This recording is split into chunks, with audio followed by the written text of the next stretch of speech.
Et quand la tristesse arrive, je sais tu es là, toujours près de moi. Bonjour, bienvenue à votre émission de la Victoire de l'amour. J'espère que vous allez bien. Et vous savez, depuis déjà 2 semaines, on a cette nouvelle chronique qui s'appelle 20 ans d'amour. Donc, c'est les meilleurs moments, des perles, comme j'aime m'appeler, des 20 dernières années. Et depuis 2 semaines, je vous présente ce prêtre assez coloré de la France, l'abbé Guy Gilbert. Je l'avais rencontré en 1999 en France, en Provence. Il a une ferme où il accueille des jeunes délinquants, des jeunes qui ont été vraiment poqués par la vie. Et il pratique la zoothérapie. Il y a plein d'animaux, des dromadaires, des kangourous, toutes sortes d'affaires en tout cas. Et ça fonctionne extrêmement bien. Et on s'en va le rencontrer aujourd'hui pour la dernière fois. S'il y en a qui ont les oreilles un peu fragiles, je vous le dis, il y a tout un langage, mais on comprend ce qu'il dit. L'abbé Guy Gilbert.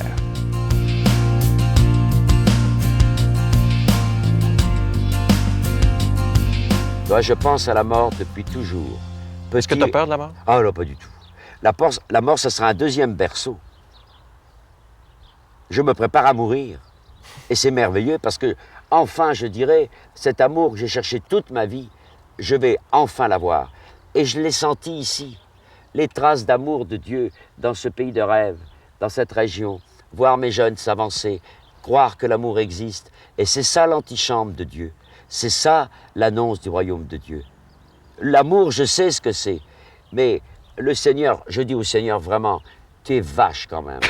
Parce que tu m'as donné un cœur d'amour limité. Je voudrais aimer comme Dieu. Là-haut, j'y arriverai.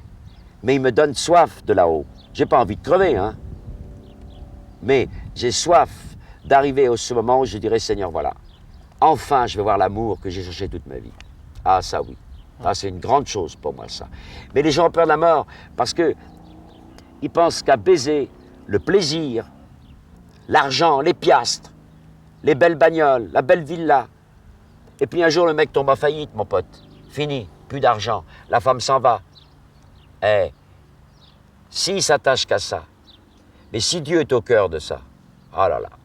J'ai connu des gens dont le couple s'est séparé, mais heureusement qu'ils étaient chrétiens, parce que ça leur a permis d'accepter les souffrances.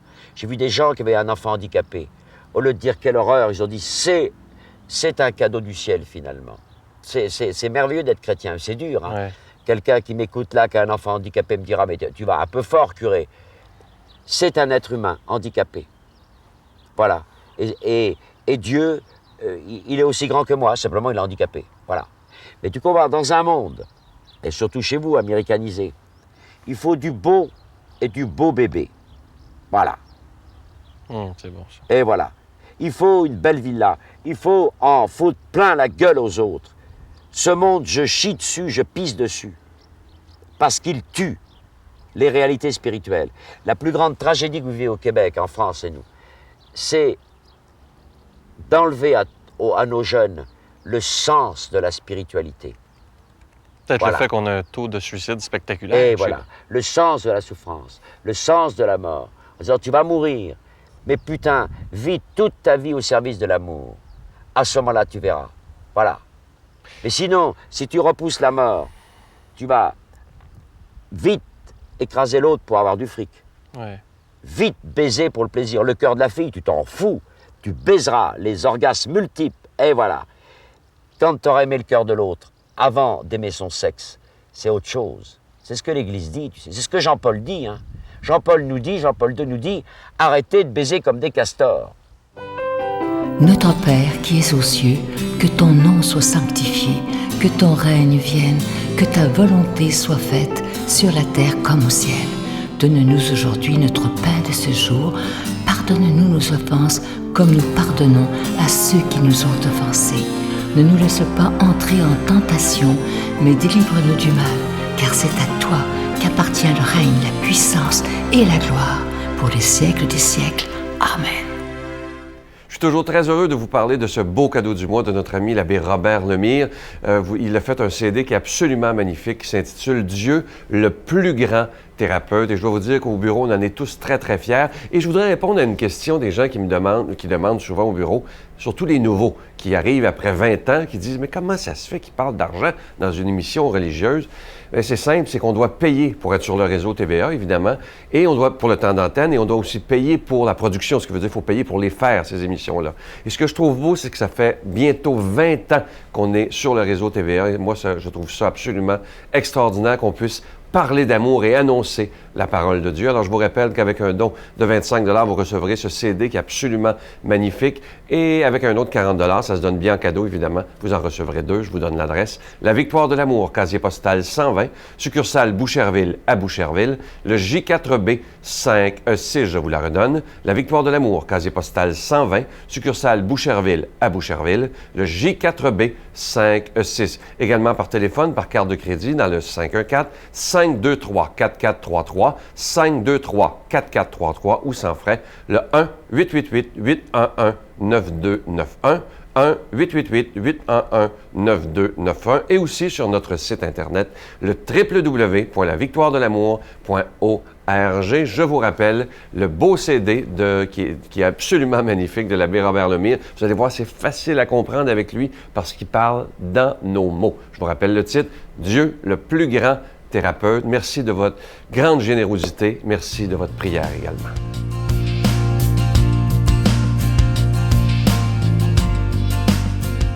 Mon Dieu, donnez-moi la sérénité d'accepter les choses que je ne peux changer, le courage de changer les choses que je peux et la sagesse d'en connaître la différence.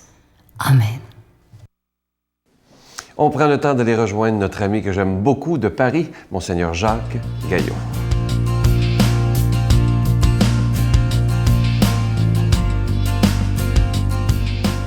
Évangile selon saint Luc. Jésus disait à la foule, « À qui donc vais-je comparer les hommes de cette génération? À qui ressemblent-ils? Ils ressemblent à des gamins assis sur la place qui s'interpellent entre eux. Nous avons joué de la flûte, vous n'avez pas dansé.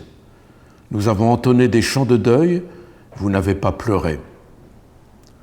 Jean-Baptiste est venu, en effet, il ne mange pas de pain, il ne boit pas de vin, et vous dites c'est un possédé. Le Fils de l'homme est venu, il mange et il boit, et vous dites c'est un glouton, un ivrogne, un ami des publicains et des pécheurs. Mais la sagesse de Dieu se révèle juste auprès de tous ses enfants.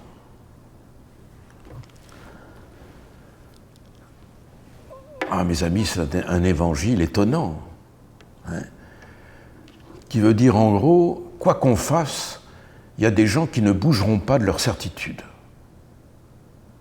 Quel que soit celui qui parle, quelle que soit son attitude, ils sont sûrs d'avoir la vérité.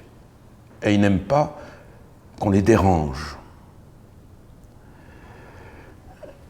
Alors Jean-Baptiste, c'est un homme du désert, un homme qui a tout donné pour proclamer la venue du Messie. Eh bien, on dit c'est un possédé. Et les autorités religieuses de Jérusalem ne se sont pas déplacées pour aller voir Jean-Baptiste, pour l'entendre, et encore moins pour se faire baptiser. Alors il dit c'est un possédé. Vous voyez, on discrédite quelqu'un, on l'accuse, on lui donne une fausse image. Et comme ça, on dit c'est pas la peine qu'on aille vers lui, c'est un possédé. Et donc ils peuvent décourager d'autres gens qui disent c'est vrai, si c'est un possédé, il ne faut pas y aller. Vous voyez ? Et de même pour Jésus. Jésus, on ne l'arrange pas non plus. On dit lui, alors c'est un ivrogne. C'est un glouton. Il est tout le temps invité chez des gens qui ne sont pas fréquentables. C'est scandaleux. Donc on discrédite Jésus pour dire on a raison de ne pas bouger, de ne pas changer notre vie. Et ça, c'est terrible. Et je rencontrais un jour un curé qui était opéré, il était à l'hôpital, et tous les gens du village venaient le voir. Alors on me laisse quelques minutes avec lui, et je lui dis, tu es quand même un curé bien aimé, tout le monde vient le voir. Il me dit, c'est vrai, tout le monde m'aime bien, Puis il ajoute, mais parce que je fais tout ce qu'ils veulent. Elle me dit, si je rappelais un peu des exigences de l'Évangile, il y en a qui ne viendraient pas me voir. Eh oui, c'est vrai, c'est vrai. Et je crois qu'on a besoin d'être vrai avec soi-même, avec les idées, les convictions que nous avons, pour les proposer aux autres. Je sais qu'un jour, dans une revue missionnaire, on m'avait demandé une page simplement, un petit article sur les étrangers, puisque je m'occupe des étrangers. Bon, alors j'avais dit que les étrangers africains qui venaient en France, ils n'étaient pas une menace pour nous, c'était pas un danger. Peut-être que nous sommes un danger pour eux, mais eux ne sont pas un danger pour nous. Et que c'est une chance aussi d'accueillir des étrangers. En tout cas, il y a eu 30 personnes qui ont voulu se retirer de la vue, de la revue. Vous voyez ? Ils ont dit, voilà, on ne veut plus lire cette revue. 30 personnes. Moi, j'étais vraiment très ennuyé pour les responsables. Bon, enfin, c'est comme ça. Vous voyez, on dit des choses qu'on propose, mais ça bloque les gens. Et comme il est important de ne pas juger, vous voyez, c'est ça qu'il faut retenir, ne pas cataloguer les gens. Le pape François a eu cette parole qui a fait le tour du monde, parole qu'il a prononcée en avion lorsqu'il est revenu de Rio. Il a dit « Qui suis-je, moi, pour juger quelqu'un qui me dit être gay ?» Ça fait la manchette de tous les journaux et dans tous les médias. « Qui suis-je, moi, pour juger ?» Eh bien, c'est cette attitude de Jésus qui ne juge pas, qui ne condamne pas. Et la sagesse de Dieu, c'est de respecter la dignité de chacun, l'image de Dieu qui est en chacun et chacune d'entre nous. Ce respect qui fait que nous n'avons pas à classer les gens, à les mépriser, mais à les rendre à ce qu'ils sont. Et c'est ce que Jésus a fait. Il n'a pas voulu condamner, il est venu pour que nous soyons sauvés, que nous soyons des hommes et des femmes responsables, vivants et jamais soumis. Que cet appel de Jésus nous invite à la tolérance, à la compréhension, à la compassion, pour que nous puissions avancer ensemble. Je vous bénis ainsi que vos familles de tout mon cœur, au nom du Père et du Fils et du Saint-Esprit. Amen. Je vous salue Marie, pleine de grâce. Le Seigneur est avec vous. Vous êtes bénie entre toutes les femmes, et Jésus, le fruit de vos entrailles, est béni. Sainte Marie, Mère de Dieu, priez pour nous pauvres pécheurs, maintenant et à l'heure de notre mort. Amen.